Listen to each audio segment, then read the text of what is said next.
News when you want it with Bloomberg News Now. I'm Denise Pellegrini. Chicago's Mayor Brandon Johnson pushing back on President Trump's talk about sending National Guard troops to the city for immigration enforcement. Johnson signing an executive order that aims to block what he calls a credible threat from President Trump. Protecting Chicago will ensure that every Chicagoan knows their rights, that every single family is prepared, and every part of city government is directed to protect the people of Chicago from federal action. The Trump administration is considering surging immigration enforcement operations in Chicago as early as this coming week, according to some reports. DHS is asking to use a nearby naval station as a base of operations. Boston could be next, according to Mayor Michelle Wu, who says there is no need for stepped-up federal immigration enforcement in her city. We are the safest major city in the country because all of our community members know that they are part of how we keep the entire community safe. Wu on ABC's WCVB. Separately, a U.S. judge is now blocking a Trump administration policy that allowed federal agents to rapidly move undocumented immigrants without due process from anywhere in the U.S. if they can't quickly prove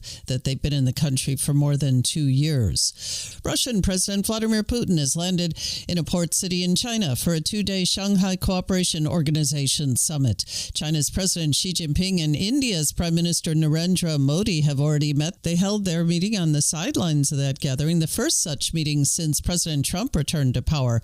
And the two are pledging deeper cooperation as they deal with the economic fallout from the U.S. trade war.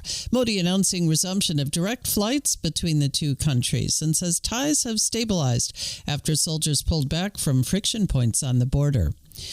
More signs of Chinese economic weakness, factory activity remaining in contraction in August, and home sales plunged 17% year on year, according to one report.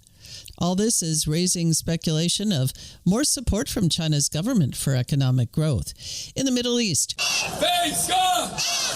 thousands of protesters in Tel Aviv calling for a ceasefire in Gaza and a comprehensive hostage deal. Dozens of hostages remain in Gaza held by Hamas, some thought to be alive. Israel retrieved the remains of 2 yesterday. European foreign ministers pushing back on a decision by the U.S. to not allow Palestinian Authority President Mahmoud Abbas to travel to New York next month to attend the annual United Nations gathering of world leaders. Spain's Foreign Minister Jose Manuel Alvarez. It is unacceptable that the Palestinian delegation or Mahmoud Abbas couldn't attend. Spain's Foreign Minister there. Meantime, Abbas had planned to attend a summit at that UN meeting where Britain, France, Australia, and Canada have pledged to formally recognize a Palestinian state. Israel, meantime, has just declared Gaza City a combat zone that will likely halt or slow humanitarian aid into parts of northern Gaza as Israel's military expands its offensive against Hamas there. Here comes that U.S. jobs report. Investors looking ahead to the report this Friday on the holiday-shortened week. Economists say about 75,000 jobs were added in the month of August. Jobless rate, they say, ticked up, likely to 4.3%. Even so, Claudia Sahm, chief economist for New Century Advisors, says she's still worried about inflation and not just because of tariffs. To me, the part of the PC inflation in July that was really disconcerting was on the services side, in particular the non-housing core services, what the Fed refers to as super core. We really looked like we were making some progress earlier this year, and it is just not. We're back up at a pace of inflation in those categories. It's just not comfortable. Some there on the Bloomberg Business Week podcast, which you can download wherever you get your podcasts. Investors are also keeping a close eye on trade issues after a federal appeals court ruled President Trump exceeded his authority by imposing global tariffs through an emergency law. But at the same time, the court is letting the levies stay in place while the case proceeds.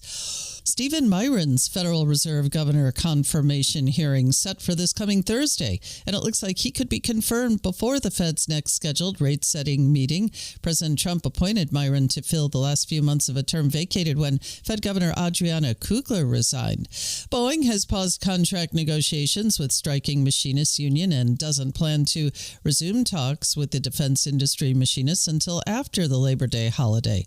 A worker strike in France as political strife deepens. More on that from Bloomberg's Ed Kalegi. Workers at Électricité de France plan to hold a 3-day strike, adding to union calls for labor actions and deepening the political crisis in the country. The strike is scheduled to start at 9 p.m. September 1st and end end the same time September 4th, according to a notice on the state-owned utility's website.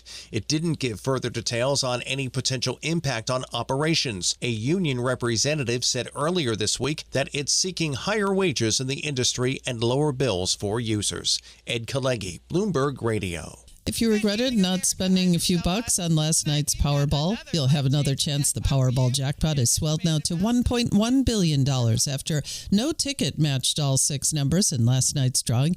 It is the 5th largest jackpot in the game's history. And that's news when you want it with Bloomberg News Now. I'm Denise Pellegrini. This is Bloomberg.